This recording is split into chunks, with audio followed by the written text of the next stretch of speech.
Hay una pregunta en la Biblia,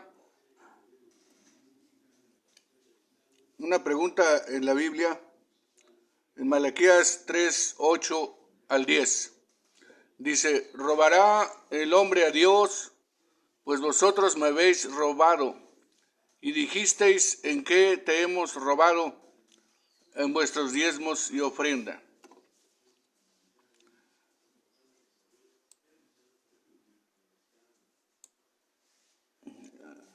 Ha dado la vuelta al mundo esta pregunta del diezmo, para bien de aquellos que humildemente reconocemos la palabra de Dios como la única regla para nuestra fe y nuestra conducta, y para mal que aquellos que utilizaron esta enseñanza para llenarse los bolsillos, y de esos abunda la iglesia. Pero hoy tocamos aquí en Malaquías 3, 8 al 10. Si usted no diezma, es un ladrón. Si usted no diezma, es un ladrón. Constantemente escuchamos desde los púlpitos Malaquías capítulo 3, versículo 9, 8, ¿robará el hombre a Dios? Le dicen los pastores a los hermanos, y desde ahí les dicen, mas vosotros me habéis robado, y decís, ¿en qué te hemos robado? En vuestros diezmos y en vuestras ofrendas. Utilizan este argumento, este pasaje, aislado dos versículos de la Biblia, tremendo error teológico para decirle a los hermanos rateros, ladrones, sinvergüenzas, y aún condenarlos. Lo utilizan argumentando junto con el 1 de Corintios 6:10, donde dicen, ni los ladrones, ni los avaros, ni los borrachos, ni los maldicientes, ni los estafadores heredarán el reino de Dios. Ahí sí se vuelven contundentes, se vuelven celosos con el tema de la salvación cuando les conviene.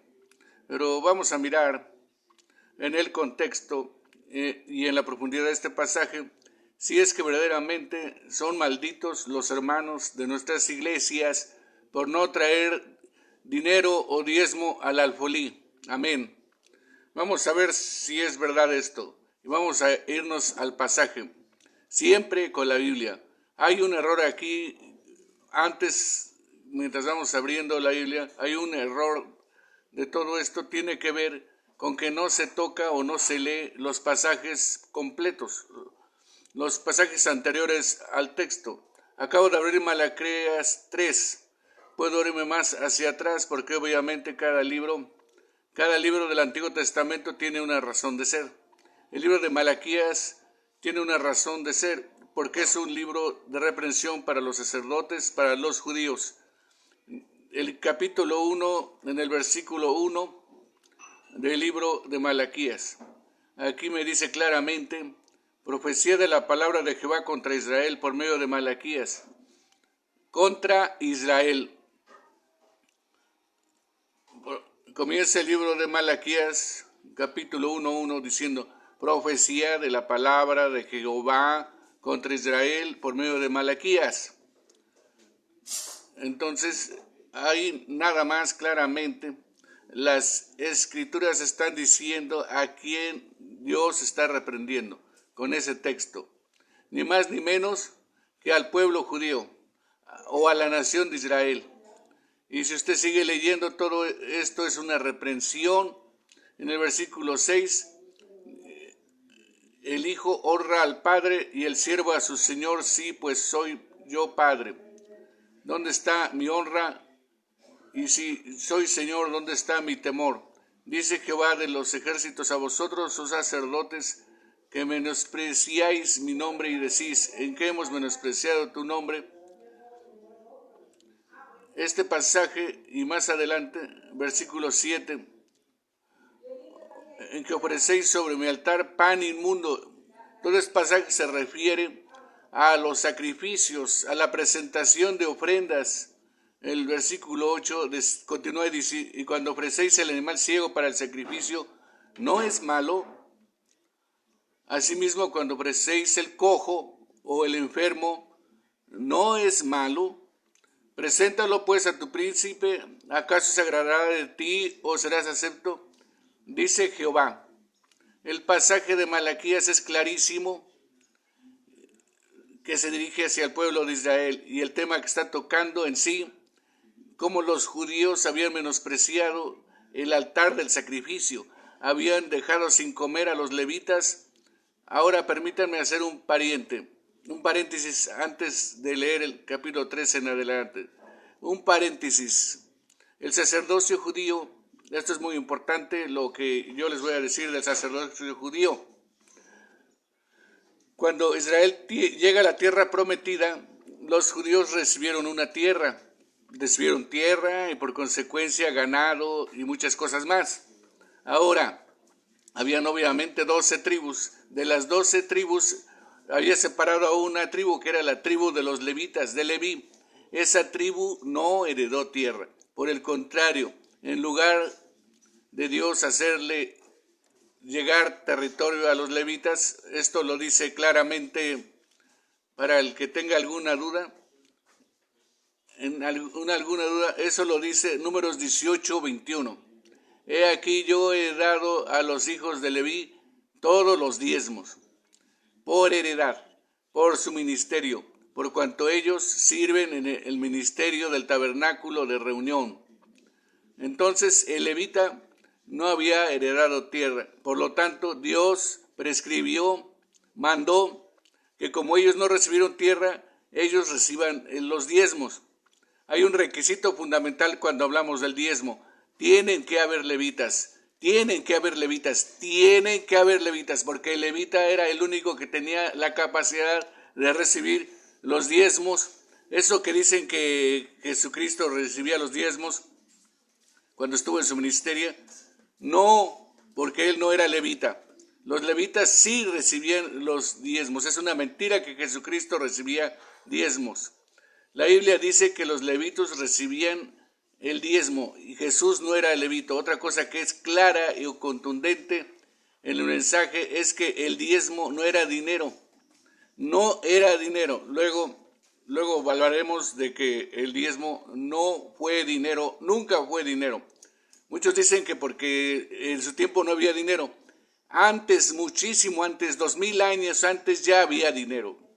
Ya existía dinero. Con los egipcios ya había dinero, en Babilonia ya había dinero, con todas las civilizaciones había dinero.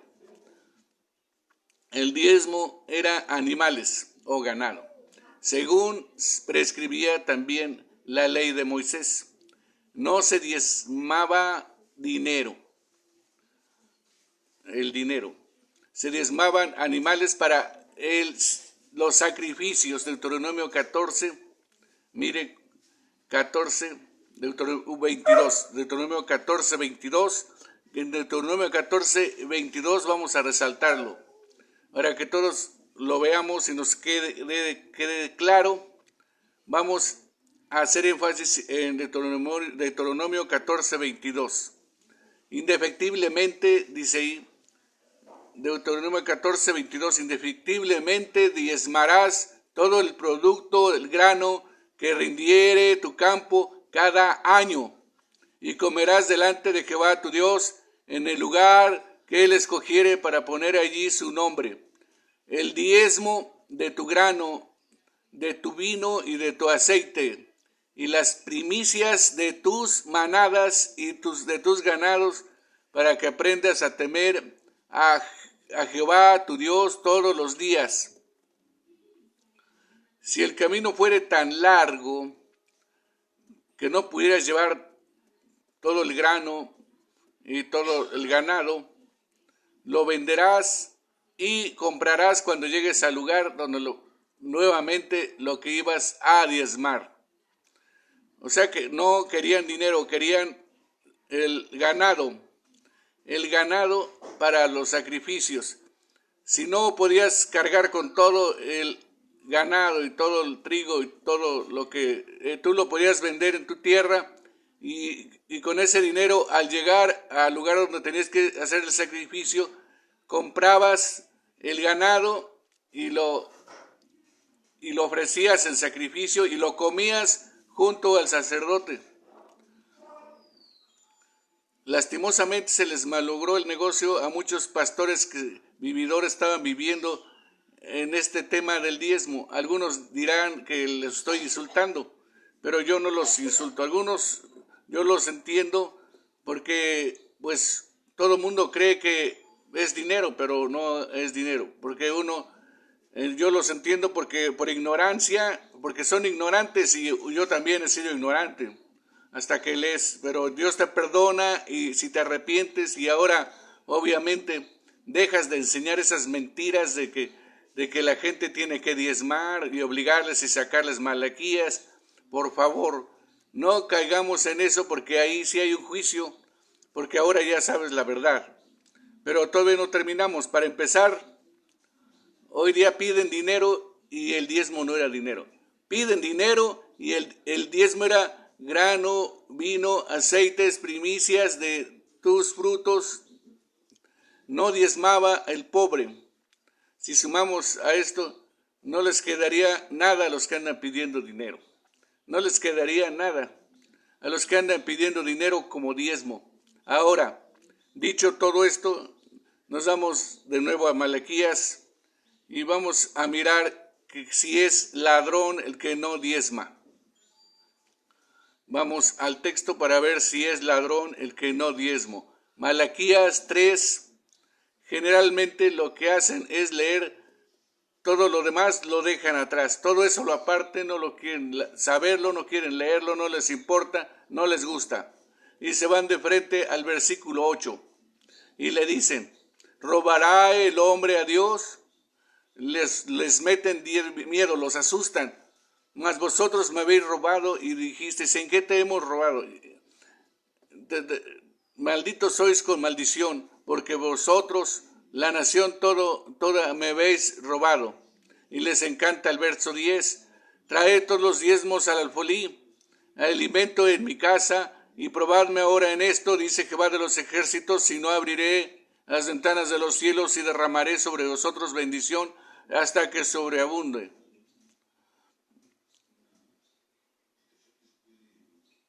Del versículo 8 al 10 pueden tener un argumento mal fundamentado todavía para obligar a diezmar y todavía mal fundamentado porque si yo toco esos dos versículos que ellos agarran sagazmente y lo utilizan para pedir dinero, voy a volver a resaltar, si yo agarro todos esos dos pasajes, les digo que están mal todavía, pues todavía le encuentro errores a perder el tiempo con esos dos pasajes.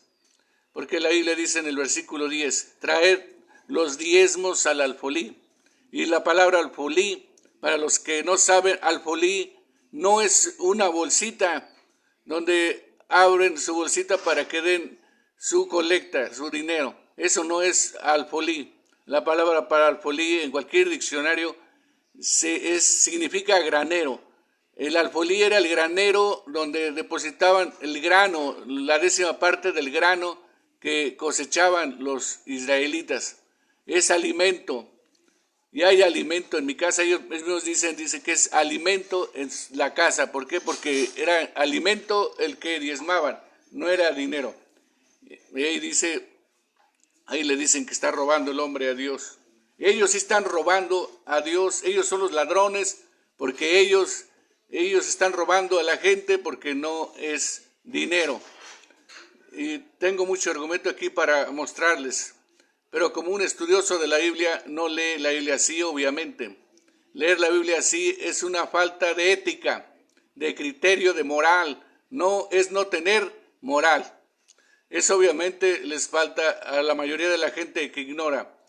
Pero usted se basa en el versículo 1 y usted comienza a leer todo el capítulo 3. Mejor hágalo así y lo va a entender mejor. Y aquí yo envío mi mensajero, el cual preparará camino delante de mí. Y súbitamente a su templo, el Señor a quien vosotros buscáis, el ángel del pacto, el que nosotros, he aquí yo he dicho el Señor, ¿quién podrá soportar el tiempo de su venida? Aquí habla proféticamente de Juan el Bautista. El versículo 6, porque yo Jehová no cambio. Por esto, hijos de Jacob, no habéis sido consumidos. Desde los días de vuestros padres os habéis apartado de mis leyes. ahí nos preocupamos porque ahí está diciendo a quién se le dirige ese texto. A los hijos de Jacob. ¿Y quiénes son los hijos de Jacob? Pues los hijos de Israel. ¿Cuál fue el nombre que se le puso a Jacob? A Jacob se le puso el nombre de Israel. Desde el capítulo 1 a Israel se le dirige la carta. En el versículo 6 lo vuelve a aclarar. Lo vuelve a aclarar por si acaso a alguien se le ocurra dársela de vivo o de pícaro y querer robar y querer engañar a los hermanos con el diezmo. A Dios no se le escapa nada. Esto se refiere a los hijos de Israel. Desde los días de vuestros padres os habéis apartado de mis leyes y no las guardasteis. Volveos a mí y yo me volveré a vosotros. Ha dicho Dios de los ejércitos, mas dijisteis, ¿en qué hemos de volvernos? Y ahí viene la otra pregunta en el versículo 8. ¿Robará el hombre a Dios? ¿Robará el hombre a Dios? Esa es la otra pregunta. Todo este texto es lo mismo. Le está hablando a Israel, no le está hablando a la iglesia. Esto nos interesa saber, porque si Dios le está hablando a Israel en el Antiguo Testamento, en el libro de Malaquías capítulo 3, del 6 en adelante, si Dios le está hablando a Israel, le está hablando en el contexto no de la gracia, sino de la ley. Le está hablando en el contexto de la ley. El Señor todavía no había venido. Les está hablando en el contexto de la ley que tendría que cumplir Cristo al morir como el Cordero que quita el pecado del mundo. El pastor te dice que eres maldito por no diezmar. Maldito no es nadie porque Cristo vino a romper con toda la maldición de la ley. Te voy a demostrar con la Biblia lo que dice. Gálatas 3:3. Vamos a ver la maldición de la ley. Vamos a ver esa maldición sigue vigente para nosotros. Gálatas 3:10. 3:13. Cristo nos redimió de la maldición de la ley. Cristo nos redimió de la maldición de la ley. Hecho por nosotros maldición, porque está escrito, maldito todo el que es colgado en un madero. Hecho por nosotros maldición, porque está escrito, maldito todo aquel que es colgado en un madero. Somos malditos por no diezmar, porque si fuese así, lo que Cristo hizo en la cruz del Calvario fue en vano. La Biblia dice, Él se hizo maldición. Él nos vino a redimir de la maldición de la ley, y el diezmo es parte de la ley también. Ni modo que nos va a redimir de toda la maldición de la ley, pero menos de la del diezmo. No, no, no. La ley es todo, todo, todo y todo y todo. Algunos de los pastores que están a favor del diezmo, o sea, sino que piden el diezmo, lo exigen como locos. Algunos de esos pastores, ustedes le preguntan, ¿ustedes guardan el sábado? Y dicen, no, porque esto es de la ley. Pero sí piden el diezmo. Y dicen que los hermanos que no diezman son malditos. Entonces que se expliquen en qué quieren creer. ¿Quieren creer en la ley o quieren creer en la gracia? Usan la gracia cuando les conviene y la gracia cuando les conviene y la ley cuando les conviene. Hay que tomar la palabra como está. No somos salvos por la ley, somos salvos por la gracia de Dios. Alabado y bendito sea el nombre del Señor. En el libro del Deuteronomio, capítulo 27, verso 26, dice cuál es la maldición a la que se refiere Malaquías 3:10. Deuteronomio 27, 26. Maldito el que no confirmare las palabras de esta ley para hacerlas, y dirá todo el pueblo, amén.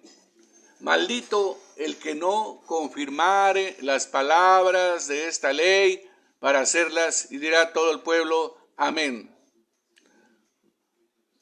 Todo ese texto habla de las maldiciones de la ley, que no nos compete a nosotros. ¿Por qué? Porque ya no estamos bajo la ley, estamos bajo la gracia. Ya nos compete a nosotros, amén. Ese espíritu de opresión, de gente que le encanta humillar a sus propias ovejas, que los maltrata, que los maldice, que les mete miedo, que les abre la Biblia, les lee pasajes sueltos, les mantiene así agarrotazos a miedo y desde el púlpito los sientan por no diezmar, los quitan del cargo, los botan de la iglesia por no diezmar. Si tú escuchaste estos mensajes y si tú vas a tu pastor y le dices, él lo lee y lo escucha y no te acepta y encima te obliga y te dice, entonces, hermano, ya no tiene ningún privilegio aquí en la iglesia, usted se tiene que ir de allí, váyase de ahí, váyase de ese lugar, váyase porque ese lugar ya no es sano ni para usted ni para su familia. Que la Biblia dice que te tienen que votar de la iglesia, por el amor de Dios. ¿En qué iglesia? ¿En qué cabeza de qué pastor se le ocurre tremenda locura? Te voto de la iglesia porque no diezmas. Mejor que lo diga de otra manera. Te voto de la iglesia porque no me has dado mi salario, porque es el diezmo que él se agarra. Pura viveza. La iglesia no es el lugar donde se votan a los que no caen bien, a los que no pagan no es un club social donde no pagan la cuota del diezmo. Si te votan, vete del lugar, vete de ese lugar. ¿Por qué? Porque ese lugar ya no es santo, ya no es sano. Y qué tremendo, hermano, que lo que hacen con la palabra, no les tema, escúchenme bien, no les tema, solamente a los apóstoles de la prosperidad. Tenga temor, cuídese de estos pastores que conociendo, porque ignoran, se les puede hacer entender, pero cuídese de esos pastores que conociendo la palabra, escuchando estos mensajes, todavía se molestan y todavía empiezan a pedir el diezmo y obligar a la gente a diezmar. Totalmente fuera de la palabra, porque para hacer eso tienen que romper la mitad de la Biblia, salir de la gracia y entrar a la ley. Y la ley era los sacrificios que se ofrecían con el diezmo. Hay gran condenación para todos ellos. No se deje seducir, no se deje amedrentar, no se dejen manipular, porque usted no está obligado a diezmar. No está obligado a pagar primicias. Si quiere, no da, solamente da su ofrenda como manda la Escritura, conforme a la Biblia, conforme hemos leído. Eso de que somos malditos y nosotros era para el pueblo de Israel que vivía y está claramente demostrado en todos los pasajes que acabo de compartir. Los diezmos son un robo de los pastores rateros que se quieren mantener así robando a los hermanos. El pobre no debe diezmar, porque los pobres no diezmaban. Jesucristo no diezmaba, Juan Calvino no diezmaba, Lutero no diezmaba, el apóstol Pablo no diezmaba, Pedro no diezmaba. Ninguna mercaderes de la fe, disfrazados de pastores. Que Dios los bendiga y que los guarde. Hasta la próxima cápsula. Hasta luego. Que Dios los bendiga. Amén.